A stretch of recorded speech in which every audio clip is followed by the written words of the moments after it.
Hey folks, Dr. Palermo addressing Mel's 605 OS candidates with a week 11 message. It was Easter weekend. Today is March 28th at my place, but I hope that you had a wonderful and blessed Easter weekend. I did. My team did well this weekend. I hope that well, I hope you had a great weekend. I will spend the morning reading and catching up on your posts. I see those have been caught up. Many of you use the Easter break to get caught up on that stuff. Now I'm going to get caught up in grading your posts about effective communications and effective meetings. So thanks for that, and I promise I'll get to those today. In the meantime, we are moving forward with week 11 assignments. You have some reading to do, a couple of dialogues to post, and if you haven't already, then I know that you're working on your portfolio and task stream. So, Hersey, this week, Chapter 13 on leading effective teams.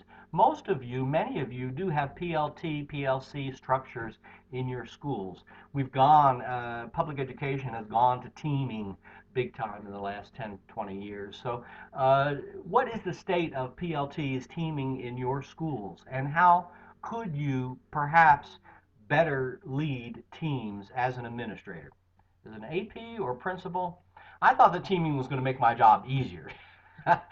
Distribute some of that leadership across the school. Well, learning how to manage and lead teams effectively is a skill, and so Hersey has some ideas, and I'd like you to think and respond about how you could lead PLCs. If you were principal, what style of leadership would you adopt to help PLTs at your school develop, and why?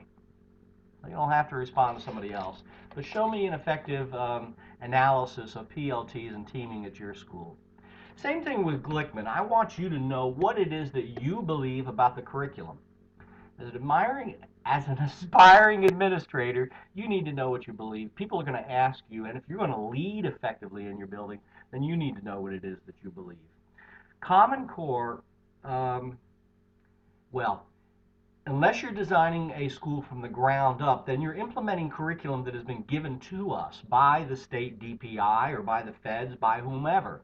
But if you have a notebook and that is the curriculum that you're to teach at your school, if teachers are to teach that, what is it and how do you feel about it? What is your belief? Common citizens are now, everybody has an opinion, it seems, about the Common Core.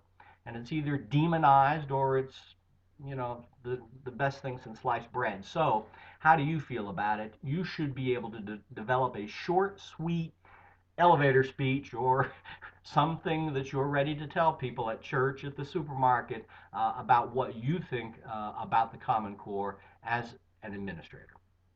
Okay? Now, do that.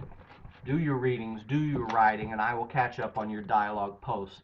CAPE and SciAPF, I saw that everyone had posted something in order to do the peer review step, and I think that many of you went straight on from that to task stream. Great. I had also asked that you post them, and maybe your other instructors didn't ask you to do this, but I asked that you post them here so that I can give it a 4-3-2-1 grade in Blackboard, and that's one more assessment point that I can add. So if you haven't already loaded your CAPE and SciAPF in Blackboard, as well as TaskStream, and yeah, I know it's probably already been graded in TaskStream, put it here so that I have evidence that you've submitted it to me. Thank you so much. Have a great week. See you soon.